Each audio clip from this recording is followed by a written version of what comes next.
বলুন তো ডিম ভুনা কার না ভালো লাগে।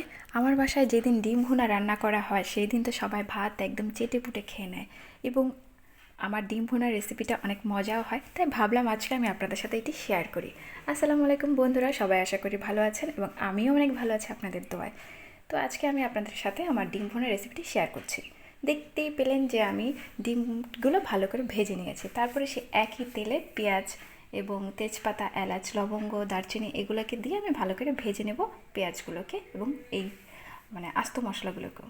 তারপরে আমি একে একে এখানে বাটা মশলাগুলো ইউজ করব। আদা বাটা, রসুন বাটা, তারপরে একটু গ্রেভিটা ঘন হওয়ার জন্য পেঁয়াজের বাটাও আমি এখানে ইউজ করছি। তারপরে আমি এগুলোকে ভালো করে কষিয়ে নিচ্ছি। তারপরে আমি একটু পানি দিয়ে সেখানে দিয়ে দিব কয়েকটি কাঁচামরিচ, স্বাদ মতো আমি লবণটাও ব্যবহার করলাম। এরপর দিলাম টমেটো কুচি, এগুলোকে দিয়েও বেশ কিছুক্ষণ কষিয়ে নিই। তারপর আমি গুঁড়ো মশলাগুলোকে দিয়ে দিয়েছি।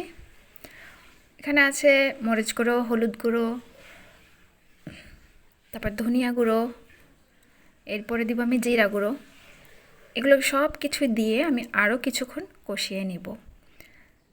তেল উঠে গেলে কিন্তু রান্না শেষ হয়ে যায় না, এটা খেয়াল রাখবেন।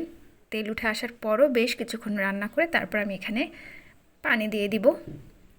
মশলাটা আরও ভালোভাবে কষানো হলে আরও বেশি মজা লাগবে, তার জন্য আমি আর একটু পানি দিয়ে বেশ কিছুক্ষণ কষিয়ে নিই। তারপর আমি যে ডিমগুলো ভেজে রেখেছিলাম সেগুলোকে আমি দিয়ে দিয়েছি।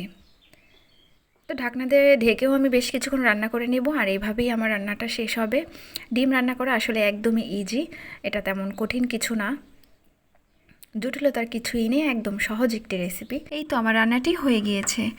আমি আজকে এরকমই গ্রেভি রাখবো, আপনারা যদি চান তাহলে আরও ঝোল টানিয়ে নিয়ে ভাজা ভাজা করে নিতে পারেন। ধন্যবাদ আমার ভিডিওটি দেখার জন্য, সবাই আমার পাশে থাকবেন আশা করি।